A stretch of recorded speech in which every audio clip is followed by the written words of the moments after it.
Student काफी दिनों से आप लोग कमेंट कर रहे थे कि सर सामाजिक विज्ञान के जो प्रश्न है बिल्कुल भी हमें समझ में नहीं आ रहे हैं। इसलिए परेशान है कि सामाजिक विज्ञान में क्या होता है, एक सब्जेक्ट नहीं होता, उसमें क्या होता है आपके भूगोल के भी प्रश्न पूछे जाते हैं, इतिहास के भी प्रश्न पूछे जाते हैं, नागरिक शास्त्र के भी प्रश्न पूछे जाते हैं और अर्थशास्त्र के प्रश्न पूछे जाते हैं। तो विषयों की संख्या ज्यादा होने के कारण सामाजिक विज्ञान में क्या होता है, बहुत सारे प्रश्न बनते हैं। यानी कारण है कि यहाँ पे सामाजिक विज्ञान में स्टूडेंट क्या हो रहा है, कंफ्यूज हो जा रहा है और उनके ये नहीं समझ में आ रहा है कि कौन सा प्रश्न तैयार करे कि बोर्ड परीक्षा 2025 में हमें बढ़िया से बढ़िया नंबर मिल जाए। यानी जिससे आपको परेशान होने की बिल्कुल भी जरूरत नहीं। अगर आप भी कक्षा 10वीं के छात्र होंगे और आप भी सामाजिक विज्ञान पढ़ते हो और आपका 11 मार्च 2025 को सामाजिक विज्ञान का पेपर है तो परेशान होने की बिल्कुल जरूरत नहीं है। यहाँ पे सामाजिक विज्ञान का टेंशन आपका खत्म होने वाला है। वीडियो में क्या करूंगा, 100 सबसे महत्वपूर्ण बहुविकल्पी प्रश्न कराऊंगा। इसमें क्या होंगे, इतिहास के भी प्रश्न होंगे, भूगोल के भी प्रश्न होंगे, नागरिक शास्त्र के भी प्रश्न होंगे, अर्थशास्त्र के भी प्रश्न होंगे। यानी सामाजिक विज्ञान के सभी इंपॉर्टेंट प्रश्न आपको कराने वाला हूं। यहाँ पे देख सकते हैं हर एक प्रकार का प्रश्न दिया गया है। यहाँ पे देख सकते हैं पूरा अगर हम पेपर दिखाएं, देख सकते हैं ये जो पूरा पेपर है लगभग 20 पेजों में है। आपको मैं दिखाने की भी कोशिश करता हूं। ये पूरा पेपर क्या है, ये पूरा पेपर 20 पेजों में है। यानी हर एक प्रकार का प्रश्न इसमें दिया गया है। तो 100 प्रश्न तैयार कर लेते हैं तो यहाँ पे 100% गारंटी है, इससे बाहर कोई भी प्रश्न आपके बोर्ड परीक्षा में नहीं आने वाला। आपको लगता है कि आपने सामाजिक विज्ञान के सभी प्रश्न तैयार कर लिया है तो आप वीडियो के माध्यम से अपने आप को आप लोग पहचान भी सकते हैं कि सामाजिक विज्ञान की कितनी तैयारी है। यहाँ पे सब चाहते हैं सामाजिक विज्ञान में टॉप करना, तो इस वीडियो को ध्यान से देखिएगा। तो चलिए वीडियो को स्टार्ट करते हैं और इस मोस्ट इंपॉर्टेंट पेपर का सोल्यूशन आपको करा देते हैं। तो यहाँ पे देख सकते हैं आपको पहला जो इंपॉर्टेंट प्रश्न दिया गया है, प्रश्न दिया गया कि फ्रांस की क्रांति कब हुई थी। 4 ऑप्शन आपको दिया गया है। जल्दी से आप लोग कमेंट सेक्शन में बताइए और अपने आप को टेस्ट करिए क्या ये प्रश्न आपको तैयार है कि नहीं तैयार है। जल्दी से आप लोग बताइए फ्रांस की क्रांति कब हुई थी। बहुत ही ज्यादा इंपॉर्टेंट प्रश्न हर परीक्षा में पूछा जाता है। पहला दिया गया 1788, 1789, 1790, 1787। तो जल्दी से बताइए फ्रांस की क्रांति कब हुई थी। 4 ऑप्शन आपको दिया गया है। चलिए हम चेक कर लेते हैं किनको किनको ये प्रश्न तैयार है, क्योंकि यहीं से प्रश्न बनने हैं। तो इस वीडियो को जरूर देखिएगा। आपको बता, अगर आपने ख वाला ऑप्शन दिया है तो आपका ऑप्शन बिल्कुल करेक्ट है। 1789 में फ्रांस की क्रांति हुई था, आपको याद रखना है। चलिए हम लेके चलते हैं दूसरे प्रश्न पे। दूसरे प्रश्न का आंसर दीजिए सभी लोग। जर्मनी के एकीकरण में मुख्य भूमिका किसकी थी। बताना है कि जो जर्मनी का एकीकरण हुआ था उसमें मुख्य भूमिका किसका था। ऑटो वन बिस्मार्क का था, काइजर विलियम प्रथम का था, हिटलर का था या मेसनी का था। जल्दी से सभी लोग कमेंट सेक्शन में बताइए कि यहाँ पे आपको बताना है कि जर्मनी के एकीकरण में मुख्य भूमिका किसका था। 4 ऑप्शन आपको दिया गया है तो जल्दी से बताइए। तो यहाँ पे काफी लोगों ने कमेंट कर दिया है। तो अगर आपने यहाँ पे क वाला ऑप्शन बताया है ऑटो वन बिस्मार्क तो आपका ऑप्शन बिल्कुल करेक्ट है। इसका करेक्ट आंसर हो जाएगा ऑटो वन बिस्मार्क, आपको याद रखना है। चलिए तीसरा प्रश्न भी आप देख सकते हैं। तीसरा प्रश्न काफी इंपॉर्टेंट आपको दिया गया है कि नेपोलियन की पराजय कब हुई थी। आपको बताना है कि नेपोलियन का पराजय कब हुआ था। 1814 में, 1815 में, 1816 में या 1817 में। जल्दी से बताइए। इस वीडियो में सभी प्रकार के प्रश्न कराऊंगा, चाहे भूगोल के प्रश्न हो, इतिहास के हो, अर्थशास्त्र के हो, नागरिक शास्त्र के हो, सभी प्रकार के प्रश्न आपको देखने के लिए मिलेंगे। अभी आप लोग इतिहास के इंपॉर्टेंट प्रश्न देख रहे हैं तो जल्दी से बताइए नेपोलियन का पराजय कब हुआ था। तो यहाँ पे 4 ऑप्शन आपको दिया गया है। तो अगर आपने ख वाला ऑप्शन चूज किया है तो आपका आंसर बिल्कुल करेक्ट है। 1815 में क्या हुआ था, नेपोलियन का पराजय हुआ था। यहाँ पे चौथा प्रश्न आपको दिया गया है कि 1789 में फ्रांस में राष्ट्रवाद की प्रथम अभिव्यक्ति का क्या परिणाम हुआ। फ्रांस की क्रांति, नेपोलियन का उदय, जर्मनी का एकीकरण, निरंकुश राजतंत्र का प्रारंभ। बताइए। तो जल्दी से बताइए कौन सा ऑप्शन करेक्ट होगा। यहाँ पे आप लोग अपने आप को लाइव टेस्ट कर सकते हैं कि सामाजिक विज्ञान की कितनी तैयारी हुई है, क्योंकि इससे बाहर कोई भी प्रश्न नहीं आएगा। तो आप लोग अपने आप को पहचान लीजिए क्या ये प्रश्न आपको तैयार है कि नहीं तैयार है। तो अगर यहाँ पे आपने क वाला ऑप्शन चूज किया है, क वाला ऑप्शन आपने कमेंट किया है तो आपका कमेंट सही है। आपका पहला वाला ऑप्शन करेक्ट हो जाएगा, आपको याद रखना है। 5 नंबर का प्रश्न बहुत ही ज्यादा इंपॉर्टेंट है। 100% यह प्रश्न आपको देखने के लिए मिलेगा। बोर्ड परीक्षा 2025 में पेपर में छप चुका है प्रश्न। आपको प्रश्न बताना है। यहाँ पे प्रश्न दिया गया कि हिंद स्वराज पुस्तक के लेखक कौन थे। आपको बताना है कि हिंद स्वराज जो पुस्तक है उसके लेखक कौन थे। मुंशी प्रेमचंद्र थे, सरदार पटेल थे, महात्मा गांधी थे या सुभाष चंद्र बोस थे। तो जल्दी से आप लोग बताइए। मोस्ट इंपॉर्टेंट प्रश्न दिया गया है, हिंद स्वराज पुस्तक के लेखक आपको बताना है। तो यहाँ पे अगर आपने ग वाला ऑप्शन चूज किया है महात्मा गांधी तो आपका ऑप्शन बिल्कुल करेक्ट है। यहाँ पे हिंद स्वराज पुस्तक के लेखक क्या है, महात्मा गांधी, आपको याद रखना है। आई होप आप लोगों ने सही जवाब दिया होगा। यहाँ पे बीच बीच में आपसे पूछूंगा कि कितने प्रश्नों का आंसर आपको पहले से तैयार था, तो आपको रेडी रहना है। लोग अपने आंसरों को काउंट करते रहिएगा, कितने प्रश्नों का आंसर आप लोग सही दे रहे हैं। मतलब हमारे बताने से पहले आप लोग कितने प्रश्नों का आंसर सही दे रहे हैं आप लोग काउंट भी करते रहिएगा। चलिए यहाँ पे हम पेज को पलट लेते हैं और यहाँ पे लेके चलते हैं। 6 नंबर प्रश्न आपके सामने आ गया है। मोस्ट इंपॉर्टेंट प्रश्न है कि रॉलेट एक्ट कब पारित हुआ था। बताइए 6 नंबर का प्रश्न है कि रोलेक्स एक कब पारित हुआ था। 4 ऑप्शन आपको दिखाई दे रहा होगा। पहला ऑप्शन आपको दिया गया है 1918, दूसरा है 1919, तीसरा है 1920, चौथा है 1921। तो क्या लग रहा है आपको, रोलेक्स एक कब पारित हुआ था? जल्दी से कमेंट सेक्शन में बताइए। तो अगर आपने यहां पे दूसरा वाला ऑप्शन चूज किया है, आपने कमेंट किया है, तो ख वाला ऑप्शन बिल्कुल करेक्ट हो जाएगा। 7 नंबर का प्रश्न भी बहुत ही ज्यादा इंपॉर्टेंट, आपको बताना है कि आर्थिक महामंदी प्रारंभ कब से हुआ था। 1919 से, 1924 से, 1929 से या 1934 से? क्या लग रहा है आपको, आर्थिक महामंदी कब से शुरुआत हुई थी बताइए। मोस्ट इंपॉर्टेंट प्रश्न है। तो अगर आपने ग वाला ऑप्शन चूज किया है तो आपका ऑप्शन बिल्कुल करेक्ट है। आर्थिक महामंदी की शुरुआत सन 1929 से हुआ था।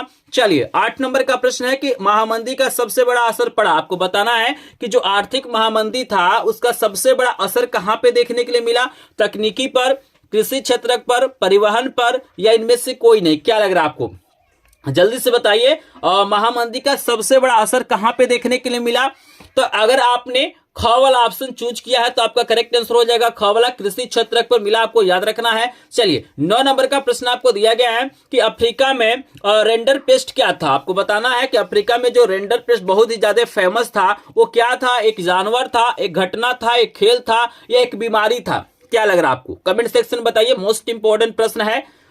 तो अगर आपने यहां पे घ वाला ऑप्शन चूज किया है तो आपका करेक्ट ऑप्शन है जो रेंडर पेस्ट अफ्रीका में, वह एक प्रकार का बीमारी था। आपको याद रखना है, ठीक है ना। चलिए 10 नंबर का मोस्ट इंपॉर्टेंट प्रश्न आपको दिया गया है, गुमास्ता क्या है। आपको बताना है जो गुमास्ता है वो क्या है। बुनकर से संबंधित है, कपड़ा व्यवसाय से संबंधित है, वेतनभोगी कर्मचारी से संबंधित है, या ऊन बेचने वालों से संबंधित है? बताइए। मोस्ट इंपॉर्टेंट प्रश्न है, गुमास्ता क्या है, जल्दी से बताइए। बहुत ही ज्यादा इंपॉर्टेंट प्रश्न है। प्रश्न यहीं से बनना है। वीडियो थोड़ा सा लंबा होगा लेकिन इस वीडियो को ध्यान से देख लेंगे तो ज्ञान का आपका एक भी नंबर नहीं कटने वाला है। तो जल्दी से बताइए गुमास्ता क्या है। तो अगर यहाँ पे आपने ग वाला ऑप्शन चूज किया है तो आपका ऑप्शन करेक्ट है। वेतनभोगी कर्मचारी को ही गुमास्ता बोला जाता था, आपको याद रखना है। चलिए आगे हम चलते हैं, अगला प्रश्न आपको कराते हैं, लेकिन आप लोग कमेंट सेक्शन में बताइए। यहाँ पे 10 प्रश्न मैंने करा दिया, जल्दी से बताइए 10 में से कितने प्रश्न आपको तैयार थे, कितने प्रश्नों का आंसर आपको तैयार हो गया है या पहले से तैयार थे, कमेंट सेक्शन में बता दीजिए। अगर 10 में से लगभग यहाँ पे 5 प्लस प्रश्न आपको तैयार थे तो आप क्या है, एक टॉपर स्टूडेंट है। आपको ऐसे ही तैयारी करने की जरूरत है। अगर आपने 5 से कम प्रश्नों का आंसर दिया है तो आपको इन प्रश्नों को तैयार करने की जरूरत है। आई होप आप लोगों ने सही जवाब दिया होगा। यहाँ पे लाइव, बिल्कुल लाइव आप लोग टेस्ट कर सकते हैं कि आपकी तैयारी कितनी हुई है, कि काफी लोग बढ़िया कमेंट कर रहे हैं। कुछ लोग बता रहे हैं 8 प्रश्नों का, कुछ 7 बता रहे हैं, कुछ 6 बता रहे हैं, कुछ लोग 10 भी बता रहे हैं। तो चलिए जिन्होंने ने 5 प्लस प्रश्नों का आंसर सही दिया है उनको भाई कंग्रेचुलेशन कि आप लोग बढ़िया से तैयारी कर रहे हैं और ऐसे ही आप लोग तैयारी करते रहिएगा। यहाँ पे हमारे पास क्या है, 100 प्रश्न है और यहाँ पे हम इस वीडियो का टारगेट मात्र रख रहे हैं 100 लाइक। इस वीडियो पे आपको क्या करना है, 100 लाइक करना है। 100 प्रश्न है, देखेंगे कि आप लोग कितना सपोर्ट करते हैं। तो अगर आपको ये वीडियो पसंद आएगा ना तो वीडियो को लाइक कर देंगे। चैनल पे पहली बार आए होंगे तो चैनल को सब्सक्राइब करेंगे। इसका पीडीएफ नोट भी आपको बिल्कुल फ्री में मिल जाएगा। आपको लास्ट में मैं व्हाट्सएप नंबर दूंगा, वहां से आपको पीडीएफ नोट मिल जाएगा। तो चलिए हम लेके चलते हैं अगले प्रश्न पे। तो जो लोग वीडियो को लाइक नहीं किए होंगे प्लीज लाइक कर देंगे ताकि हमारा टारगेट पूरा हो जाए। आपके सामने 11 नंबर का प्रश्न आ गया है, देख सकते हैं। मोस्ट इंपॉर्टेंट प्रश्न आपको सामने आ गया है कि औद्योगिक क्रांति किस देश से प्रारंभ हुई। आपको बताना है कि औद्योगिक क्रांति जो हुई थी वो किस देश से प्रारंभ हुई थी। अमेरिका से हुआ था, रूस से हुआ था, इंग्लैंड से हुआ था, या चीन से हुआ था? क्या लग रहा है आपको, औद्योगिक क्रांति की शुरुआत कहां से हुई थी? अपने आप को टेस्ट कर लीजिए, अंतिम मौका है, क्योंकि फिर ऐसा मौका आपको नहीं मिलेगा। और पूरे यूट्यूब पे ढूंढ लीजिएगा, ऐसा वीडियो भी आपको नहीं मिलेगा। तो वीडियो को ध्यान से देखिएगा। ग वाला ऑप्शन चूज किया है तो आपका ऑप्शन बिल्कुल करेक्ट है। औद्योगिक क्रांति कहां से हुआ था? इंग्लैंड से हुआ था, आपको याद रखना है। यह भी प्रश्न बोर्ड परीक्षा 2025 में छप चुका है। यह आपके सामने आएगा कि ज्योतिबा बाई फुले ने कौन सी पुस्तक लिखी थी। देखिए 2 तरीके से प्रश्न पूछा जाता है, या तो पुस्तक का नाम दे देता है, नहीं तो लेखक का नाम दे देता है। तो यहाँ पे पूछा गया कि ज्योतिबा बाई ने कौन सी पुस्तक लिखी थी? गुलामगिरी, स्त्री धर्म, अमर जीवन, कथा सागर। तो बताइए बाई फुले के द्वारा कौन सी पुस्तक लिखी गई थी? तो अगर आपने क वाला ऑप्शन चूज किया है तो आपका ऑप्शन बिल्कुल करेक्ट है। गुलामगिरी क्या था, पुस्तक का नाम था, आपको याद रखना है। चलिए 13 नंबर का प्रश्न आपको दिया गया है कि वर्नाक्यूलर प्रेस एक्ट कब लागू किया गया। 4 ऑप्शन आपको दिया गया है, जल्दी से अपना ऑप्शन चूज करिए और अपने आप को पहचानिए क्या आपको सही आंसर पता है। तो यहाँ पे 4 ऑप्शन आपको दिया गया है। तो 13 नंबर प्रश्न का आंसर सभी लोग बताइए, बहुत ही ज्यादा इंपॉर्टेंट प्रश्न है। अगर आपने खवल ऑप्शन चूज किया है 1878 तो आपका आंसर बिल्कुल सही है। 1878 में क्या हुआ था, ये प्रेस एक्ट लागू हुआ था। चलिए 14 नंबर का भी प्रश्न बहुत ही ज्यादा इंपॉर्टेंट है, लगातार पेपर में पूछा गया है कि कपास की खेती के लिए कौन सी मृदा उपयुक्त होती है। आपको बताना है कि भैया किस मिट्टी में सबसे बढ़िया कपास की खेती होती है, काली मिट्टी में और लाल मिट्टी में, जलोढ़ मिट्टी में या लेटराइट मिट्टी में। तो बताइए कौन सा ऑप्शन करेक्ट होगा, जल्दी से बताएंगे। कपास की खेती, तो अगर आपने कवल ऑप्शन चूज किया है तो आपका आंसर बिल्कुल करेक्ट है। कपास की खेती काली मिट्टी में होती है, आपको याद रखना है। चलिए 15 नंबर का प्रश्न भी आपको तैयार कर लेना है। प्रश्न है कि सोपानी कृषि की जाती है। आपको बताना है कि जो सोपानी कृषि होता है वो कहां पे किया जाता है, उत्खात भूमि पर, ढाल वाली भूमि पर, मैदानी भूमि पर या इनमें से कोई नहीं। बताइए, बहुत ही शानदार प्रश्न है, बोर्ड परीक्षा के लिए बहुत ही ज्यादा इंपॉर्टेंट है। तो 15 नंबर प्रश्न का सभी लोग आंसर बताएंगे। अगर आपने खवल ऑप्शन चूज किया है ढाल वाली भूमि तो आपका ऑप्शन बिल्कुल करेक्ट है। अगर आपने इसके अलावा कोई और ऑप्शन चूज किया है तो आपका ऑप्शन गलत है। तो अपने आप को भी आप लोग पहचानते रहिएगा। नेक्स्ट प्रश्न आपके सामने है कि हरा सोना निम्न में से कहा जाता है। आपको बताना है कि हरा सोना किसे कहा जाता है, प्राकृतिक वनस्पति को, घास के मैदान को, या आपको 2 और ऑप्शन दिया गया, हरे पेड़ को या सघन झाड़ी को। बताइए हरा सोना किसे कहा जाता है। तो आपको याद रखना है कि यहाँ पे ऑप्शन के अनुसार जो हमारा आंसर हो जाएगा, प्राकृतिक वनस्पति को हम लोग क्या कहते हैं, हरा सोना कहते हैं। लेकिन अगर ऑप्शन में आपको चाय दिया रहेगा, कहीं टी दिया रहेगा तो टी आपको क्या हो जाएगा, बिल्कुल करेक्ट हो जाएगा। चाय हमारा क्या होता है, हरा सोना कहा जाता है, लेकिन चाय नहीं है। तो जो प्राकृतिक वनस्पतियां उसे हम लोग हरा सोना कहेंगे, आपको याद रखना है। चलिए आपको लेके चलते हैं 17 नंबर का प्रश्न। प्रश्न बहुत ही ज्यादा इंपॉर्टेंट है, तो वीडियो को बिल्कुल भी आपको मिस नहीं करना है। यहाँ पे 17 नंबर का प्रश्न है कि निम्नलिखित में से किस राज्य में बांधवगढ़ राष्ट्रीय उद्यान अवस्थित है। यानी बताना है कि किस राज्य में बांधवगढ़ राष्ट्रीय उद्यान मतलब स्थित है, मध्य प्रदेश में, राजस्थान में, पश्चिम बंगाल में या उत्तराखंड में। क्या लग रहा है आपको? 17 का करेक्ट आंसर सभी लोग बताएंगे। तो यहां पे अगर आपने कवल ऑप्शन चूज किया है तो बिल्कुल करेक्ट आंसर मध्य प्रदेश हो जाएगा। चलिए 18 नंबर का प्रश्न आपको दिया गया कि टिहरी बांध परियोजना किस राज्य में है। आपको बताना है कि टिहरी बांध परियोजना किस राज्य में है, पंजाब में है, गुजरात में है, उत्तराखंड में है या मध्य प्रदेश में। बताइए टिहरी बांध परियोजना किस राज्य में है, कमेंट सेक्शन में बताइएगा। इंपॉर्टेंट प्रश्न है। तो अगर आपने उत्तराखंड चूज किया है तो आपका आंसर बिल्कुल करेक्ट है, उत्तराखंड में टिहरी बांध परियोजना है। चलिए 19 नंबर का प्रश्न आपके सामने आ गया है कि इनमें से कौन सा रबी फसल है। बताइए इसमें से कौन सी ऐसी फसल है जो रबी की फसल होगी। चावल है, मोटे अनाज है, चना है या कपास है। बताइए 19 नंबर प्रश्न का करेक्ट आंसर सभी लोग कमेंट सेक्शन में बताइएगा। बहुत ज्यादा इंपॉर्टेंट प्रश्न है। अगर आपने चना चूज किया है तो आपका गॉगल ऑप्शन बिल्कुल करेक्ट है। 20 नंबर का प्रश्न है कि निम्नलिखित में से कौन सा रोपण कृषि की फसल है। बताइए रोपण कृषि की फसल आपको बताना है कौन है, कहवा है, कपास है, तिलहन है या गेहूं है। तो 20 नंबर का सभी लोग आंसर बताइए। मोस्ट इंपॉर्टेंट प्रश्न है, बोर्ड परीक्षा में फसलों के प्रकार आपसे पूछा जाता है। तो बताइए अगर आपने खवल ऑप्शन चूज किया है तो कपास बिल्कुल करेक्ट आंसर है। तो चलिए तो यहाँ पे हमने 20 प्रश्न यहाँ पे कंप्लीट करा दिया। जल्दी से आप लोग बताइए 20 में से कितने प्रश्नों का आंसर आपने सही दिया है या कितने प्रश्न आपको तैयार हो गए हैं। तो अगर 20 में से लगभग आपको 15 प्लस प्रश्न तैयार हो चुके हैं या आपको पहले से पता है तो आप एक टॉपर स्टूडेंट हैं। अगर इससे कम प्रश्न आपको तैयार है तो आपको तैयारी करने की जरूरत है। पहला यूट्यूब पे ऐसा वीडियो है जिसमें आप लोग क्या कर सकते हैं, अपने आप को यहाँ पे टेस्ट कर सकते हैं कि आपकी कितनी तैयारी हुई है। और यहाँ पे मैंने सभी विषयों के 100 इंपॉर्टेंट प्रश्नों का वीडियो डाला है, तो उसको जरूर देखिएगा और सबका पीडीएफ नोट पाने के लिए वीडियो को लास्ट तक देखिएगा।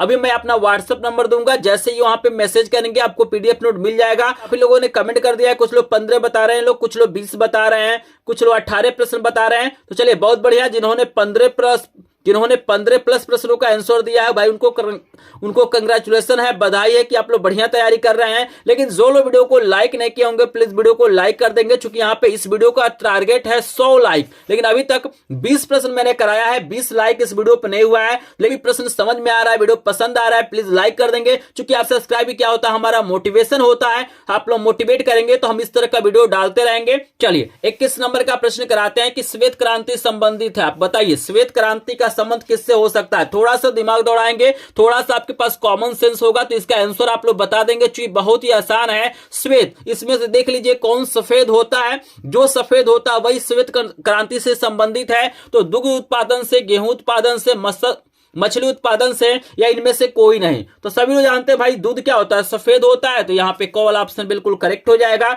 चलिए 22 नंबर का प्रश्न है कि निम्नलिखित में से कौन सा परंपरागत संसाधन, आपको बताना है। आपको 4 ऑप्शन दिया जाएगा, इसमें आपको बताना है कि कौन सा ऐसा मतलब संसाधन है जो परंपरागत है। तो चलिए ऑप्शन को हम देख लेते हैं। सभी लोग रेडी रहिए, सभी लोग रेडी रहिए आंसर देने के लिए। तो यहाँ पे 4 ऑप्शन आपको नजर आ रहा होगा। जल्दी से सभी लोग ऑप्शन का आंसर दीजिए कि भाई कौन सा ऑप्शन करेक्ट होगा। पवन ऊर्जा और सौर ऊर्जा, प्राकृतिक गैस, ज्वारी ऊर्जा। यहाँ पे परंपरागत संसाधन बताना है। तो अगर आप ग वाला ऑप्शन चूज किया है तो आपका आंसर करेक्ट है, प्राकृतिक गैस हो जाएगा। 23 नंबर का प्रश्न है कि निम्नलिखित में से कौन सा खनिज आधारभूत है? आपको बताना है इसमें से कौन सा ऐसा खनिज है जो आधारभूत है। मैग्नीज है, अभ्रक है, लौ अयस्क है, तांबा है। बताइए 23 नंबर का करेक्ट आंसर बताइए। सोचिए कौन सा ऐसा खनिज है जो आधारभूत है। तो अगर आपने गो वाला ऑप्शन चूज किया है तो गो वाला ऑप्शन बिल्कुल करेक्ट हो जाएगा। आई होप आप लोगों ने सही आंसर दिया होगा। 24 नंबर का प्रश्न है कि कृषि आधारित उद्योग का उदाहरण है। बता आधारित उद्योग है मतलब कौन सी ऐसी मतलब उद्योग है जो कृषि से संबंधित है। तो यहां पर भी अगर थोड़ा सा आप लोग दिमाग दौड़ाएंगे ना, थोड़ा सा कॉमन सेंस दौड़ाएंगे तो आप लोग इसका आंसर बता सकते हैं। बताइए कौन सा ऐसा इसमें उद्योग है जिसमें कृषि की आवश्यकता पड़ती है? लोहा एवं इस्पात, सूती वस्त्र उद्योग, रासायनिक उद्योग, सीमेंट उद्योग। तो यहाँ पे देखिए आप सभी जानते हैं कि सूती वस्त्र बनाने के लिए कपास का प्रयोग किया जाता है और कपास की खेती होती है। तो ख वाला ऑप्शन बिल्कुल करेक्ट हो जाएगा। अगर आपने ख वाला ऑप्शन दिया है तो आपका आंसर बिल्कुल करेक्ट है। 25 नंबर का प्रश्न है कि निम्नलिखित में से कौन सा उद्योग बॉक्साइट को कच्चे माल के रूप में प्रयोग करता है? तो बॉक्साइट के बारे में अगर आप लोग पढ़े होंगे, बॉक्साइट एक प्रकार का अयस्क है, ठीक है ना। तो ये किसका अयस्क है? अगर विज्ञान पढ़े होंगे तो आंसर दे सकते हैं किसका है, बताइए। तो अगर आपने क वाला ऑप्शन चूज किया है तो बिल्कुल करेक्ट आंसर क वाला हो जाएगा, क्योंकि एल्यूमिनियम जो होता है वो बॉक्साइट से ही प्राप्त होता है, आपको याद रखना है, ठीक है। चलिए 26 नंबर का प्रश्न है कि सबसे लंबा राष्ट्रीय जलमार्ग आपको बताना है। यहां पे आपको बताना है कि सबसे लंबा राष्ट्रीय जलमार्ग कौन सा है? हल्दिया से इलाहाबाद, सादिया से धुबरी, केरल से पश्चिम तटीय नहर, और एक और आपको दिया गया है काकीनाडा से पुदुचेरी। तो बताइए कौन सा यहाँ पे राष्ट्रीय जलमार्ग सबसे लंबा है? 26 नंबर प्रश्न का आंसर दीजिए, मोस्ट इंपॉर्टेंट प्रश्न है। तो यहाँ पे अगर आपने क वाला ऑप्शन चूज किया है हल्दिया से इलाहाबाद, तो करेक्ट आंसर क वाला हो जाएगा। चलिए लेके चलते हैं 27 नंबर प्रश्न पे, और 27 नंबर का प्रश्न आपको बहुत ही ज्यादा इंपॉर्टेंट दे दिया गया है। यहाँ पे प्रश्न दिया गया है इसमें से किसी वस्तु का निर्यातक भारत नहीं है, मतलब इसमें से कौन सा ऐसा वस्तु है जिसका निर्यातक भारत नहीं है?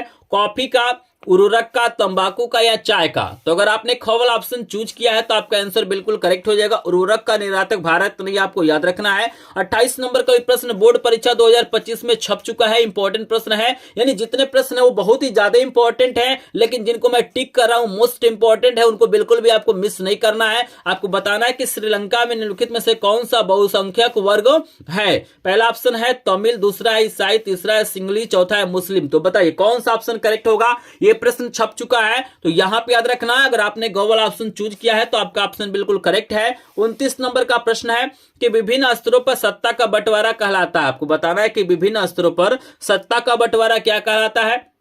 4 ऑप्शन आपको दिया गया है, सामुदायिक सरकार, गठबंधन सरकार, संघीय सरकार, एकात्मक शासन। क्या लग रहा है आपको? 29 नंबर का करेक्ट आंसर बताइए।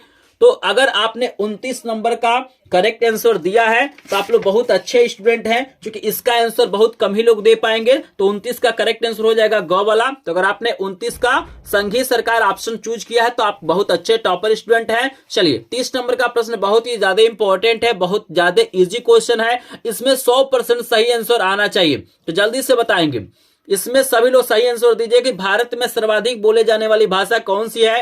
हिंदी है, अंग्रेजी है, उर्दू है, पंजाबी है? तो देखते हैं भाई इस प्यारे से और इंपॉर्टेंट प्रश्न का आंसर कितने लोग सही देते हैं। तो बिल्कुल यहाँ पे मैं देख रहा हूं 100% लोगों ने सही आंसर दिया है। तो बिल्कुल आप लोगों ने सही आंसर दिया है। भारत में सर्वाधिक बोले जाने वाली भाषा क्या है? हिंदी है। चलिए यहाँ पे यहाँ पे हमने 30 प्रश्न आपको करा दिया है। जल्दी से बताइए 30 में से कितने प्रश्न आपको तैयार हैं। तो अगर आपने 30 में से लगभग 20 प्लस प्रश्नों का आंसर सही दिया है, या पहले से आपको तैयार था, या इस वीडियो को देखने के बाद से तैयार हो जाते हैं, तो आप लोग एक टॉपर स्टूडेंट हैं। आई होप आप लोग बढ़िया नंबर लाएंगे। अगर आपने 20 से कम प्रश्नों का आंसर दिया है सही, तो आपको इन प्रश्नों को तैयार करने की जरूरत है। तो चलिए, बहुत शानदार यहाँ पे आंसर आ रहा है। तो यहाँ पे जो वीडियो को लाइक नहीं किए होंगे प्लीज लाइक कर देंगे, क्योंकि मैं यहाँ पे बता रहा हूं कि आपका लाइक से सब्सक्राइब हमारा मोटिवेशन होता है। चलिए 31 नंबर का प्रश्न आपको करा देते हैं कि निम्नलिखित में से कौन सा संगीत सूची का विषय नहीं है। आपको संगीत सूची, राज्य सूची, समवर्ती सूची के बारे में पता होना चाहिए, क्योंकि इससे 1-2 प्रश्न क्या होता है बोर्ड परीक्षा में पूछा जाता है। तो इसमें से आपको बताना है कि कौन सा ऐसा विषय है जो संगीत सूची से संबंधित है, रक्षा है, कृषि है, व्यापार है या शिक्षा है। बताइए 31 नंबर का करेक्ट आंसर सभी लोग बताएंगे। तो अगर आपने यहाँ पे कॉवल ऑप्शन चूज किया है तो आपका आंसर बिल्कुल करेक्ट है, यहाँ पे रक्षा हो जाएगा। चलिए 32 नंबर का प्रश्न है कि राज्य सूची का विषय आपको बताना है। आपको 4 ऑप्शन दिया जाएगा। तो चलिए यहाँ पे 4 ऑप्शन आपको दिया गया, मुद्रा है, विदेशी कार्य है, बैंकिंग है, व्यापार है। तो बताइए कौन सा विषय है जो राज्य सूची में आएगा। तो अगर आपने घोवल ऑप्शन चूज किया है तो करेक्ट आंसर व्यापार हो जाएगा। 33 नंबर का प्रश्न दिया गया है कि भारतीय संविधान में भाषाओं को किस अनुसूची में रखा गया है। बताइए भारतीय संविधान में भाषाओं को किस अनुसूची में रखा गया है, तीसरी, 5वीं, 8वीं या 12वीं। बताइए 33 नंबर का करेक्ट आंसर बताइए। तो अगर आपने गो वाला ऑप्शन चूज किया है तो आपका आंसर बिल्कुल करेक्ट हो जाएगा, गो वाला 8वीं। ठीक है। चलिए 34 नंबर का प्रश्न आपको दिया गया है कि धर्मनिरपेक्ष राज्य में धर्म का कोई स्थान नहीं है, एक राष्ट्र एक धर्म में विश्वास, केवल बहुसंख्यक वर्ग के धर्मों की मान्यता, सभी धर्मों को समान समझना। बताइए क्या लग रहा, धर्मनिरपेक्ष राज्य में क्या चीजें होना चाहिए। 4 ऑप्शन आपको दिया गया है। तो 34 नंबर का करेक्ट आंसर सभी लोग बताएंगे।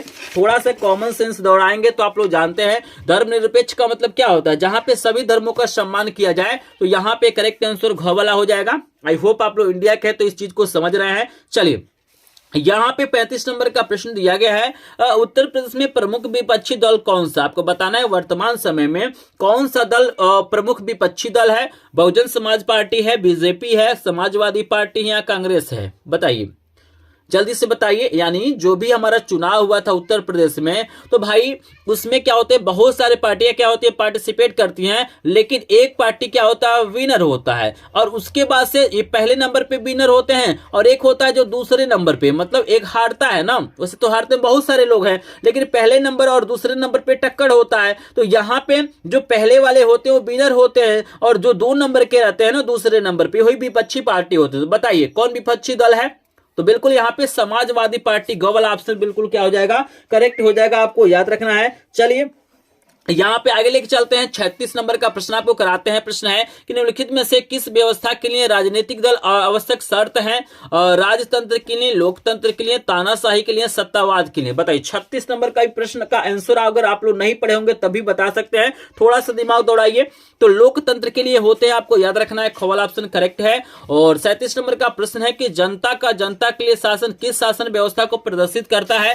तो 4 ऑप्शन आपको दिया गया है, राजतंत्र को, लोकतंत्र को, तानाशाही को, इनमें से कोई नहीं। भाई जनता ही क्या है, सर्वोच्च है, तो यहाँ पे लोकतंत्र को कायम रखने के लिए यहाँ पे लोकतंत्र हो जाएगा, आपको याद रखना है। 38 नंबर का प्रश्न है कि निम्नलिखित में से कौन सा लोकतंत्र का अवगुण है। बताना है इसमें से कौन सा ऐसा मतलब फैक्ट है जो लोकतंत्र का अवगुण है। धनी व्यक्तियों का शासन, दलों में व्यक्तिवाद, बहुसंख्यक की प्राथमिकता, और इनमें से सभी। बताइए लोकतंत्र का अवगुण कौन सा हो सकता है। 38 नंबर का प्रश्न का आंसर सभी लोग दीजिए, बहुत ही ज्यादा इंपॉर्टेंट प्रश्न है, जल्दी से बताएंगे। तो यहाँ पे बता दूं, यहाँ पे सभी क्या है अवगुण है, तो यहाँ पे इनमें से सभी हो जाएगा। अगर आपने घोवल ऑप्शन चूज किया है तो आपका आंसर बिल्कुल करेक्ट है। 39 नंबर का प्रश्न आपको दिया गया है कि लोकतंत्र का प्रमुख गुण निम्नलिखित में से कौन सा। इसके पहले अवगुण पूछा था और यहाँ पे गुण पूछा जा रहा है। तो पहला दिया गया देशभक्ति की भावना, दूसरा है राष्ट्रीय चरित्र का निर्माण, तीसरा है प्रगतिशील सरकार, चौथा इनमें से सभी। बताइए 39 नंबर का करेक्ट आंसर दीजिए, बहुत ही शानदार प्रश्न आपको दिया गया है। तो यहां पर भी हमारा हो जाएगा इनमें से सभी। अगर आपने घोवल ऑप्शन चूज किया है तो आपका आंसर बिल्कुल करेक्ट है। 40 नंबर का प्रश्न का आंसर दीजिए, निम्नलिखित में से किस देश का मानव विकास सूचकांक सर्वोच्च है। आपको बताना इसमें से कौन सा ऐसा देश है जिसमें मानव विकास सूचकांक सबसे सर्वोच्च है, सबसे हाई है। श्रीलंका का, बांग्लादेश का, नेपाल का या पाकिस्तान का। बताइए 40 का करेक्ट आंसर बताएंगे, मोस्ट इंपॉर्टेंट प्रश्न है। अगर आपने 40 का क वाला ऑप्शन चूज किया है ना, तो आपका आंसर बिल्कुल करेक्ट है। यहां पे हमने 40 प्रश्न करा दिया। जल्दी से बताइए 40 में से कितने प्रश्न आपको तैयार हैं, जल्दी से बताइए। तो 40 में से अगर आपको 30 प्लस प्रश्न आपको तैयार हैं या इस वीडियो को देखने के बाद से तैयार हो सकते हैं, तैयार हो जाते हैं, तो आप एक टॉपर स्टूडेंट है। आपको ऐसे ही तैयारी आपको करने की जरूरत है। अगर आपने इससे कम प्रश्नों को चूज किया है तो आपको तैयारी करने की जरूरत है, आपको इन प्रश्नों को तैयार करने की जरूरत है। और यहाँ पे मैं देख रहा हूं काफी संख्या में लोग यहाँ पे 30 प्लस प्रश्नों का आंसर सही दिए हैं। तो चलिए यहाँ पे लाइव अपने आप को टेस्ट करिए। लेकिन यहाँ पे 40 प्रश्न खत्म हो गया हो, 40 प्रश्न खत्म हो गया, लेकिन अभी तक आपने हमारे टारगेट को पूरा नहीं किया है। तो जितने लोग अभी तक लाइक नहीं किए हैं प्लीज लाइक कर देंगे। चैनल पे पहली बार आए होंगे तो चैनल को सब्सक्राइब करेंगे। पीडीएफ नोट के लिए अभी हम आपको व्हाट्सएप नंबर देंगे, वहां से आपको पीडीएफ नोट मिल जाएगा, तो एक बार मैसेज जरूर करेंगे। चलिए यहाँ पे 41 नंबर का प्रश्न है कि किस देश का विकास आधारित होता है, मतलब किसी भी देश का जो विकास होता है किस पे आधारित होता है। 4 ऑप्शन आपको दिखाते हैं। पहला दिया गया है प्रति व्यक्ति आय पे, दूसरा औसत साक्षरता पे, तीसरा है लोगों की स्वास्थ्य स्थिति पे, और चौथा आपको दिया गया इनमें से सभी। तो बिल्कुल करेक्ट आंसर घ वाला हो जाएगा, इनमें से सभी हो जाएगा, आपको याद रखना है। 41 नंबर का करेक्ट आंसर। चलिए 42 नंबर का प्रश्न है कि निम्नलिखित में से कौन सा एक विकसित देश है, आपको बताना है इसमें से कौन सा ऐसा देश है जो एक विकसित देश है। तो 42 नंबर का करेक्ट आंसर देंगे। तो अगर आपने ग वाला ऑप्शन चूज किया है तो आपका आंसर बिल्कुल करेक्ट है, फ्रांस हो जाएगा। क्लियर है सभी को। चलिए 43 नंबर का प्रश्न हम लेके चलते हैं आपको। यहाँ पे दिया गया एक सार्वजनिक निजी क्षेत्र आधार पर विभाजित होता है, रोजगार की शर्तें, आर्थिक गतिविधि के स्वभाव, उद्यमों के स्वामित्व, उद्यम में नियोजित श्रमिकों की संख्या। तो बताइए सार्वजनिक और निजी क्षेत्र किसके आधार पर विभाजित होते हैं। 4 ऑप्शन आपको दिया गया है। अगर आपको प्रश्न दिखाई दे रहा होगा तो जल्दी से कमेंट सेक्शन में बताइए। मोस्ट इंपोर्टेंट प्रश्न है बोर्ड परीक्षा 2025 के लिए। तो अगर आपने ग वाला ऑप्शन चूज किया है तो आपका आंसर बिल्कुल करेक्ट हो जाएगा। 44 नंबर का प्रश्न है कि निम्नलिखित में से किसे सेवा क्षेत्रक भी कहते हैं, मतलब सेवा क्षेत्रक को और किस नाम से जाना जाता है। प्राथमिक क्षेत्रक, द्वितीय क्षेत्रक, तृतीय क्षेत्रक, या इनमें से कोई नहीं। क्या लग रहा है आपको, जल्दी से बताइए। तो अगर आपने यहाँ पे 44 नंबर का करेक्ट ऑप्शन ग वाला चूज किया है तो आपका आंसर बिल्कुल करेक्ट है। तृतीय क्षेत्र को सेवा क्षेत्रक भी कहते हैं। चलिए 45 नंबर का प्रश्न है निम्नलिखित में से किसको कृषि क्षेत्रक भी कहते हैं। आपको बताना है इसमें से किस क्षेत्र को कृषि क्षेत्रक भी कहते हैं। प्राथमिक को, द्वितीय को, तृतीय को, या इनमें से कोई नहीं। तो 45 का आंसर सभी लोग देंगे। तो अगर आपने करेक्ट आंसर क वाला चूज किया है प्राथमिक क्षेत्रक बिल्कुल करेक्ट हो जाएगा। चलिए 46 नंबर का प्रश्न है कि निम्नलिखित में से कौन सा व्यक्ति असंगठित क्षेत्रक के अंतर्गत आता है। तो यहाँ पे हम पेज को पलट लेते हैं और ऑप्शन आपको दिखा देते हैं। पहला दिया गया है कृषि मजदूर, दूसरा है बैंक मैनेजर, तीसरा है सैनिक, और चौथा है इनमें से कोई नहीं। तो क्या लग रहा है आपको कौन सा ऑप्शन करेक्ट हो सकता है। प्रश्न आपको दिया गया निम्नलिखित में से कौन सा व्यक्ति असंगठित क्षेत्र के अंतर्गत आता है। तो अगर आपने क वाला ऑप्शन चूज किया है तो बिल्कुल करेक्ट आंसर हो जाएगा कृषि मजदूर। क्लियर है सभी को। चलिए स्टूडेंट यहाँ पे 47 नंबर का प्रश्न आपको दिया गया है कि सूचना एवं संचार प्रौद्योगिकी का आर्थिक क्षेत्रक है प्राथमिक, द्वितीयक, तृतीयक, चतुर्थक। बताइए 47 का करेक्ट आंसर दीजिए। मोस्ट इंपोर्टेंट प्रश्न है क्योंकि यहीं से प्रश्न बनने हैं, तो इस वीडियो को बिल्कुल भी आपको स्किप नहीं करेंगे। इस वीडियो को छोड़ के आप लोग जाएंगे इंस्टाग्राम पे रील्स देखेंगे, शॉर्ट वीडियो देखेंगे, उसमें आपका टाइम बर्बाद होगा, आपका फ्यूचर नहीं बनेगा। लेकिन इस वीडियो को देख लेते हैं और इन प्रश्नों को तैयार कर लेते हैं तो सामाजिक विज्ञान में आप लोग क्या करेंगे, टॉप करेंगे, आप लोग टॉपर स्टूडेंट बन सकते हैं। तो जिनको भी टॉप करना है इस वीडियो को बिल्कुल भी स्किप नहीं करेंगे, क्योंकि पूरे यूट्यूब पे आप ढूंढ लीजिएगा ऐसा वीडियो आपको कहीं पर भी देखने के लिए नहीं मिलेगा। तो चलिए यहां पे बता दें कि 47 का करेक्ट आंसर ग वाला हो जाएगा, आपको याद रखना है। 48 नंबर का प्रश्न है कि निम्नलिखित में से किस वर्ष बांग्लादेश ग्रामीण बैंक की स्थापना की गई थी। 1960 में, 1980 में, 1970 में, या 1950 में। क्या लग रहा है बांग्लादेश ग्रामीण बैंक की स्थापना कब की गई थी। तो यहां पे अगर आपने ग वाला ऑप्शन चूज किया है तो 1970 हो जाएगा, आपको याद रखना है। चलिए 49 नंबर का प्रश्न है कि स्वयं सहायता समूह में बचत और ऋण संबंधी अधिकतर निर्णय लिए जाते हैं। तो आप लोग देखे होंगे गांव में स्वयं सहायता समूह चलता है, बहुत सारे लोन वगैरह क्या होते हैं दिलवाते हैं लोग, बहुत सारे क्या करते हैं समूह में काम किया जाता है, ठीक है ना, आप लोग देखे होंगे।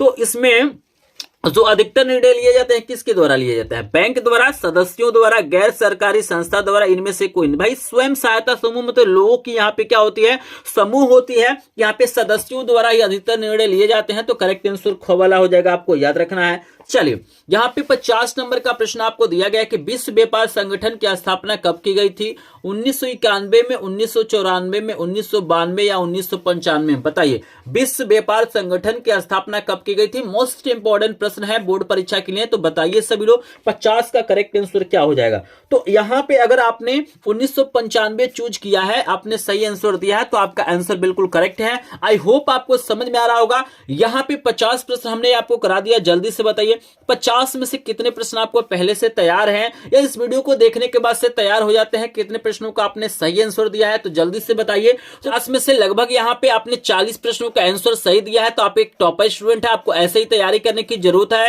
अगर आपने इससे कम प्रश्नों का आंसर दिया है तो आपको तैयारी करने की जरूरत है। तो यहां पे लगभग हमारा आधा वीडियो क्या होता है, खत्म हो जाता है। लेकिन अभी तक आपने सपोर्ट नहीं दिखाया स्टूडेंट, जो लोग वीडियो को लाइक नहीं किया है प्लीज लाइक कर देंगे। लाइक शेयर सब्सक्राइब हमारा मोटिवेशन होता है और हमारा टारगेट बस यही है कि वीडियो खत्म होते होते हमारा 100 लाइक का टारगेट पूरा हो जाए। अगर आप लोग 100 लाइक कंप्लीट कर देते हैं तो मैं मानूंगा कि आप लोग बहुत ज्यादा सपोर्ट करते हैं। तो चलिए हम आपका समय बर्बाद नहीं करेंगे, क्योंकि मुझे पता है कि आपका समय बहुत ही ज्यादा इंपॉर्टेंट है। तो बिल्कुल फालतू बातों में हम लोग टाइम नहीं बर्बाद करेंगे। हम लोग 51 नंबर का प्रश्न करेंगे और हमारे सामने है कि भारत में आर्थिक उदारीकरण की शुरुआत कब हुई थी। आपको बताना है कि भारत में आर्थिक उदारीकरण की शुरुआत कब हुई थी। आपको दो ऑप्शन दिखाई दे रहा, पहला है 1991, दूसरा है 1989। दो और ऑप्शन आपको दिया गया है, यहां पे देख सकते हैं। दो और ऑप्शन आपको दिया गया 1995 और 1960। तो बताइए कौन सा ऑप्शन करेक्ट हो जाएगा। यहां पे 51 नंबर प्रश्न का आंसर बताइए। तो यहां पे बता दूं, अगर आपने कवल ऑप्शन चूज किया है 1991 बिल्कुल करेक्ट हो जाएगा। तो यहाँ पे 52 नंबर का प्रश्न आप देख सकते हैं, आपको दिया गया कि वैश्वीकरण ने जीवन स्तर के सुधार में क्या सहायता पहुंचाई। सभी लोगों के लिए, विकसित देशों के लिए, विकासशील देशों के श्रमिकों के उपयुक्त में से कोई नहीं। तो 52 नंबर का करेक्ट आंसर बताएंगे। मोस्ट इंपॉर्टेंट प्रश्न है, सभी लोग सोचिए और 52 नंबर का आंसर दीजिए। तो जहां तक मुझे लग रहा है 52 नंबर का करेक्ट आंसर यहाँ पे खबला हो जाएगा, विकसित देशों के लोगों के लिए हो जाएगा।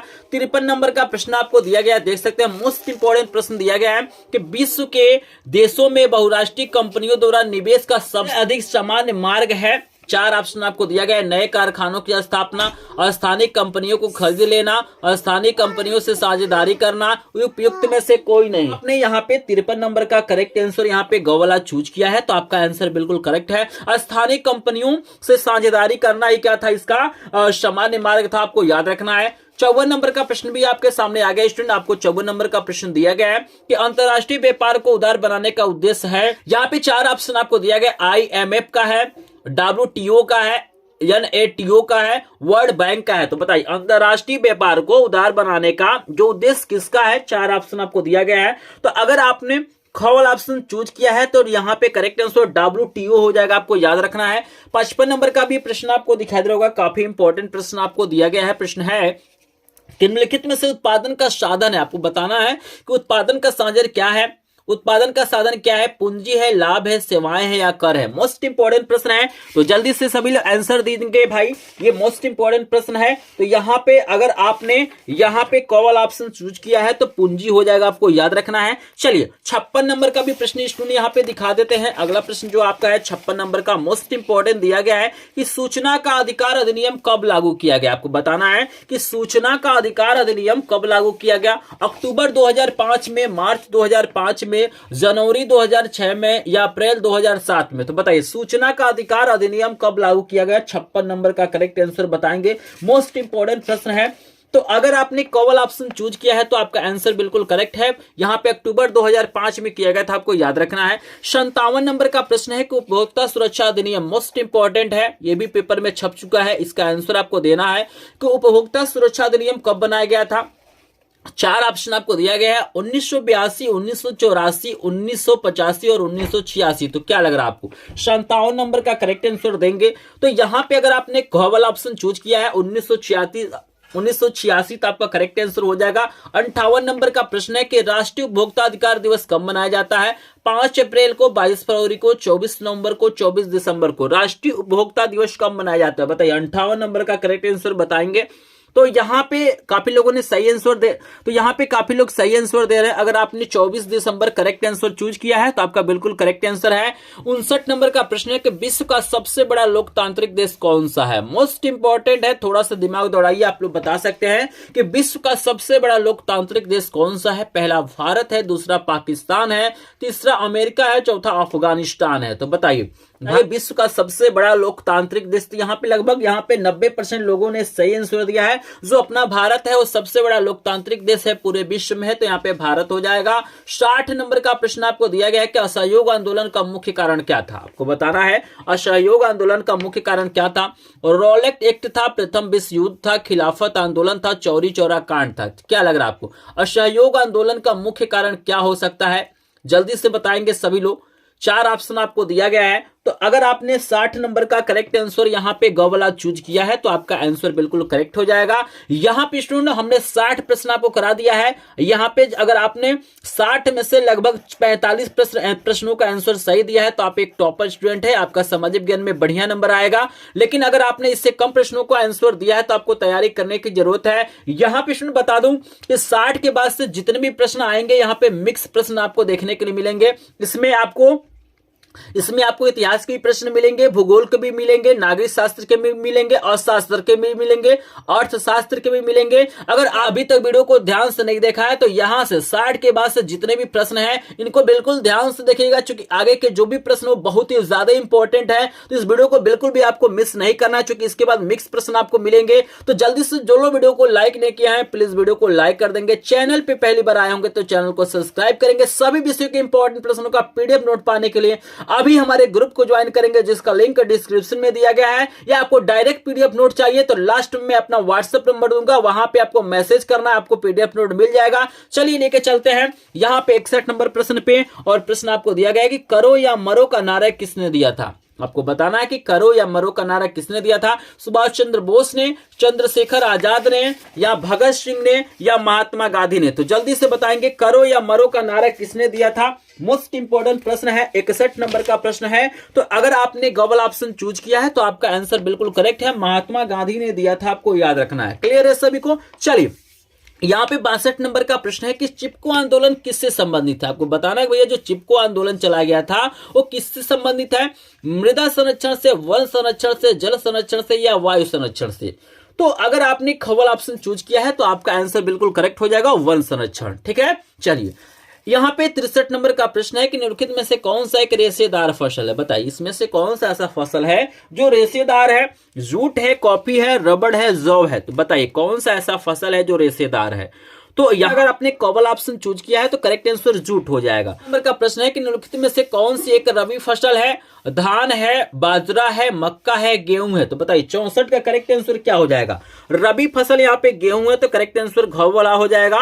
65 नंबर का प्रश्न है कि यहाँ पे खरीफ फसल आपको बताना है कौन खरीफ फसल है। चावल, चना, कपास, धान एवं कपास। देखिए धान चावल एक ही बात है, तो अगर आपने यहाँ पे घ वाला ऑप्शन चूज किया है तो करेक्ट आंसर घ वाला हो जाएगा। चावल और यहाँ पे कपास दोनों क्या है, खरीफ फसल, आपको याद रखना है। 66 नंबर का प्रश्न है कि मुंबई जो हाई है वो क्यों प्रसिद्ध है। अब्रक कारखाने के लिए, फिल्म सिटी के लिए, गेटवे ऑफ इंडिया के लिए। ऑप्शन है इनमें से कोई नहीं। तो बताइए मुंबई हाई किसके लिए प्रसिद्ध है, जल्दी से बताएंगे। मोस्ट इंपॉर्टेंट प्रश्न है, बोर्ड परीक्षा 2025 के लिए सबसे ज्यादा इंपॉर्टेंट प्रश्न है। तो यहाँ पे याद रखना है कि जो मुंबई हाई है वो पेट्रोलियम के लिए प्रसिद्ध है, लेकिन यहाँ पे पेट्रोलियम का जिक्र नहीं किया गया है, तो करेक्ट आंसर हो जाएगा इनमें से कोई नहीं। अगर इस प्रश्न में आपको डाउट होगा तो कमेंट सेक्शन में जरूर बताइएगा। अगर 66 नंबर प्रश्न में कोई दिक्कत होगा तो आप लोग कमेंट में बताइएगा, क्योंकि मुंबई जो हाई है वो हमारा क्या है, पेट्रोलियम के लिए प्रसिद्ध है। स्क्रीन पे मैं आपको लगा भी देता हूं, यहाँ पे आप लोग देख सकते हैं। क्लियर है सभी को? चलिए 67 नंबर का प्रश्न है कि विदेशी व्यापार किन के मध्य होता है। भाई विदेशी व्यापार है तो किसी भी दो देशों के मध्य होता है, तो कॉमन ऑप्शन बिल्कुल करेक्ट हो जाएगा। 68 नंबर का प्रश्न है कि कौन सा एक संघीय राज्य है। आपको बताना है मुझसे कौन ऐसा राज्य है जो संघीय है। राजस्थान है, मध्य प्रदेश है, उत्तर प्रदेश या दिल्ली है। तो सोचिए, थोड़ा सा दिमाग दौड़ाइए, थोड़ा सा कॉमन सेंस दौड़ाइए, आप आंसर बिल्कुल आसानी से बता सकते हैं। तो यहाँ पे बिल्कुल दिल्ली अगर आप लोगों ने सोचा है तो करेक्ट आंसर दिल्ली हो जाएगा। और यहाँ पे 69 नंबर का प्रश्न है कि यंग इटली समिति का संस्थापक कौन था। इमानुएल द्वितीय था, मेजनी था, काबूर था, गैरीबाल्डी था। तो बताइए यंग इटली सोसाइटी का संस्थापक का नाम आपको बताना है, तो जल्दी से बताइए। तो अगर आपने यहाँ पे खवल ऑप्शन चूज किया है तो आपका आंसर बिल्कुल करेक्ट हो जाएगा, मेजनी हो जाएगा। 70 नंबर का प्रश्न है कि नेपोलियन का संबंध किस देश से था। आपको बताना है कि भैया जो नेपोलियन था उसका संबंध किस देश से था। जर्मनी से, इटली से, फ्रांस से, इंग्लैंड से। तो जल्दी से बताएंगे, 70 नंबर का करेक्ट आंसर देंगे तो अगर आपने फ्रांस चूज किया है तो आपका आंसर बिल्कुल करेक्ट है। और यहां पे जल्दी से बताइए 70 में से कितने प्रश्नों का आंसर आपने सही दिया है। तो 70 में से लगभग आपने यहाँ पे 55 प्लस प्रश्नों का आंसर सही दिया है, तो आप एक टॉपर स्टूडेंट हैं। चलिए यहाँ पे आई होप आप लोगों ने सही आंसर दिया होगा। अगर आपने इससे कम दिया है तो आपको तैयारी करने की जरूरत है, लेकिन इस वीडियो को बिल्कुल भी स्किप नहीं करना, चूंकि आगे के जो भी प्रश्न है बहुत ही ज्यादा इंपॉर्टेंट है। 71 नंबर का प्रश्न है कि अंतर्राष्ट्रीय पृथ्वी सम्मेलन कब किया गया था। आपको बताना है कि अंतर्राष्ट्रीय जो पृथ्वी सम्मेलन हुआ था वो कब हुआ था, 1992 में, 1997 में, 1999 में या सन 2000 में। तो जल्दी से सोचिए और कमेंट सेक्शन में कुछ अनुमान लगाइए। तो यहाँ पे अगर आपने कवर ऑप्शन चूज किया है तो आपका आंसर बिल्कुल करेक्ट है। यहाँ पे 72 नंबर का प्रश्न है कि निम्नलिखित में से किस प्रांत में सीढ़ीदार खेती होती है। तो बताइए सीढ़ीदार खेती किस प्रांत में होती है, जल्दी से बताएंगे। 4 ऑप्शन आपको दिया गया है, पंजाब, उत्तर प्रदेश, हरियाणा, उत्तराखंड। तो यहाँ पे करेक्ट आंसर जल्दी से बताएंगे। तो यहाँ पे बता दूं अगर आपने घ वाला ऑप्शन चूज किया है तो करेक्ट आंसर उत्तराखंड हो जाएगा। 73 नंबर का प्रश्न है इनमें से किस राज्य में काली मृदा पाई जाती है। मैंने इनमें से कौन सा ऐसा राज्य है जहां पे काली मृदा पाई जाती है। जम्मू और कश्मीर, राजस्थान, गुजरात, झारखंड। बताइए 4 ऑप्शन में कौन सा ऑप्शन करेक्ट होगा। तो करेक्ट आंसर गुजरात हो जाएगा। गवर्नमेंट ऑप्शन बिल्कुल करेक्ट है। अगर आपने ऑप्शन चूज किया तो आपका आंसर करेक्ट है। आप लोग काउंटिंग करते रहिए आप लोग कितने प्रश्नों का आंसर सही दे रहे हैं, क्योंकि मैं बीच बीच में पूछ भी रहा हूं। तो बताइए इसमें से कौन अजैविक संसाधन है, मतलब नॉन लिविंग आपको बताना है, पौधे, मछलियां, पशु, चट्टाने। मतलब से कौन ऐसा संसाधन है जो अजैविक है, मतलब जिसके अंदर जीव नहीं होता है। तो चट्टाने घवल ऑप्शन करेक्ट हो जाएगा। 75 नंबर का है कि सविनय अवज्ञा आंदोलन कब चला गया था। आपको बताना है कि जो सविनय अवज्ञा आंदोलन था कब चला गया था। 4 ऑप्शन आपको दिया गया है। तो पहला ऑप्शन आपको दिया गया 1920, दूसरा है 1927, तीसरा है 1930, चौथा है 1935। तो बताइए सविनय अवज्ञा आंदोलन 1930 में चला गया था। अगर आपने गो ऑप्शन चूज किया है तो आपका आंसर बिल्कुल करेक्ट है। और 76 नंबर का है कि 1929 में आर्थिक महामंदी का मुख्य कारण क्या था। कृषि क्षेत्र में अधिक उत्पादन, अत्यधिक निवेश, बैंकों का निजीकरण, उद्यमों की संख्या में वृद्धि। बताइए कौन सा ऑप्शन करेक्ट हो जाएगा। तो यहाँ पे काफी लोग अलग अलग आंसर दे रहे हैं, लेकिन करेक्ट आंसर कौन हो जाएगा, कृषि क्षेत्र में अधिक उत्पादन हो जाएगा। 77 नंबर का प्रश्न है कि प्रांतीय शासन का संचालन कौन करता है। आपको बताना है कि प्रांतीय शासन का संचालन कौन करता है। 77 नंबर का प्रश्न आपके सामने दिया गया है। पहला आपको दिया गया है प्रधानमंत्री, दूसरा आपको दिया गया मुख्यमंत्री, तीसरा आपको दिया गया राज्यपाल और चौथा आपको दिया गया जिला अधिकारी। तो इस प्रश्न में हमको थोड़ा सा डाउट है, आप लोग कमेंट सेक्शन में बताइएगा। जैसे करेक्ट आंसर मुझे जहां तक लग रहा है जिला अधिकारी हो जाएगा। आप लोग कमेंट में जरूर बताएंगे। अगर इसका आंसर हमने सही दिया है तो आप लोग बताइएगा, गलत दिया है तो आप लोग सही आंसर बताएंगे। आपको हम लेके चलते हैं 78 नंबर प्रश्न पे। प्रश्न दिया गया निम्नलिखित में से कौन सा एक मिट्टी का प्रकार नहीं है। कौन ऐसा है जो मिट्टी का प्रकार नहीं है। काली, पीली, लेटराइट, सीमेंट। तो भाई सीमेंट थोड़ी ना मिट्टी का प्रकार है। घ वाला बिल्कुल यहाँ पे सही आंसर आपने चूज किया है। 79 नंबर का प्रश्न है कि काली मृदा किस फसल के लिए उपयुक्त होती है। मक्का, कपास, चना, कहवा। जल्दी से बताइए। अगर आपने वीडियो को बिल्कुल ध्यान से देखा होगा तो बिल्कुल आराम से इसका आंसर बता सकते हैं कि कौन ऐसा फसल है जिसमें काली मृदा उपयुक्त होती है। तो कपास अभी मैंने बताया था, ठीक है ना। इसी प्रश्न को घुमा फिरा के पूछा गया है तो कपास से यहाँ पे करेक्ट आंसर हो जाएगा। 80 नंबर का एक सलाल बांध किस नदी पर बनाया गया। महानदी, चिनाब, सतलुज, कृष्णा। बताइए सलाल बांध कौन नदी पे है, जल्दी से बताइए। 80 नंबर का करेक्ट आंसर बताइए, जल्दी से बताइए। तो अगर आपने चिनाब बताया होगा तो आपका आंसर बिल्कुल करेक्ट है। चलिए यहाँ पे 81 नंबर का प्रश्न है कि प्रोजेक्ट टाइगर किस वर्ष प्रारंभ किया गया था। 4 ऑप्शन है 1973, 1975, 1980 या 1989। क्या लग रहा है आपको, प्रोजेक्ट टाइगर किस वर्ष प्रारंभ किया गया था। मोस्ट इंपॉर्टेंट प्रश्न है। तो अगर आपने कॉवल ऑप्शन चूज किया है तो 1973 बिल्कुल करेक्ट हो जाएगा। और 82 नंबर के प्रश्न है किसे औसत आय भी कहते हैं। कुल आय को, राष्ट्रीय आय को, प्रति व्यक्ति आय को, ये सभी। बताइए 82 नंबर के करेक्ट आंसर बताएंगे। तो 82 के करेक्ट आंसर यहाँ पे हो जाएगा प्रति व्यक्ति आय। गोवाला करेक्ट हो जाएगा। आगे चलते हैं हम लोग और आपको लेकर चलते हैं 83 नंबर का प्रश्न आपके सामने आ गया है कि कौन सा क्षेत्रक सबसे अधिक रोजगार देता है। बताइए हेमंत से कौन ऐसा क्षेत्रक है जो सबसे अधिक रोजगार देता है। प्राथमिक, द्वितीय, तृतीयक या इनमें से कोई नहीं। तो बताइए 83 के आंसर बताइए सभी लोग। तो करेक्ट आंसर प्राथमिक। अगर को वाला ऑप्शन आपने चूज किया है तो करेक्ट आंसर को वाला। और 84 नंबर का है कि विभिन्न स्तरों पर सट्टा का बंटवारा क्या कहलाता है। सामुदायिक सरकार, गठबंधन सरकार, संघीय सरकार, एकात्मक सरकार। बताइए 84 के करेक्ट आंसर बताइए। तो यहाँ पे संघीय सरकार हो जाएगा, गो वाला ऑप्शन करेक्ट। 85 नंबर है कि निम्नलिखित में से संघात्मक शासन कहाँ नहीं है, मतलब कहाँ पे संघात्मक शासन नहीं है? भारत में, श्रीलंका में, बेल्जियम में, संयुक्त राज्य अमेरिका में। 85 के आंसर बताइए। तो श्रीलंका में आपको याद रखना है। क्लियर है सभी को? चलिए आगे चलते हैं भाई। बिल्कुल आपने वीडियो को ध्यान से देखिए, क्योंकि यहीं से प्रश्न बनना है, आपको बताना है। 86 नंबर का प्रश्न है कि सुंदरवन राष्ट्रीय पार्क किस राज्य में है? असम, उड़ीसा, पश्चिम बंगाल, मध्य प्रदेश। बताइए 86 के करेक्ट आंसर सभी लोग बताइए। सुंदरवन राष्ट्रीय पार्क कहां पे है? तो यहाँ पे गौल ऑप्शन करेक्ट हो जाएगा, पश्चिम बंगाल। 87 नंबर का प्रश्न है कि औपचारिक ऋण सबसे अधिक किस वर्ग के लोगों को मिलता है? समृद्ध परिवार, गरीब परिवार, अमीर परिवार, इनमें से कोई नहीं। बताइए औपचारिक ऋण सबसे अधिक किस वर्ग के लोगों को मिलता है? 87 का आंसर देंगे तो 87 का आंसर हो जाएगा अमीर परिवार, गौल ऑप्शन हो जाएगा। 88 नंबर का प्रश्न है कि एक मार्क किन वस्तुओं के लिए प्रमाणिक चिन्ह है? उपभोग वस्तुओं के लिए, इलेक्ट्रॉनिक वस्तुओं के लिए, या आपको दो और ऑप्शन दिया गया है, सेवा वस्तुओं के लिए या खाद्य वस्तुओं के लिए। जल्दी से बताएंगे, करेक्ट आंसर सभी लोग बताएंगे। तो करेक्ट आंसर हो जाएगा यहाँ पे घ वाला। 89 नंबर का प्रश्न है कि निम्नलिखित में से कौन सा खनिज धात्विक है? अभ्रक, लौह अयस्क, कोयला, चूना पत्थर। बताइए कौन सा ऐसा खनिज है जो धात्विक है? 89 नंबर का आंसर हो जाएगा लौह अयस्क।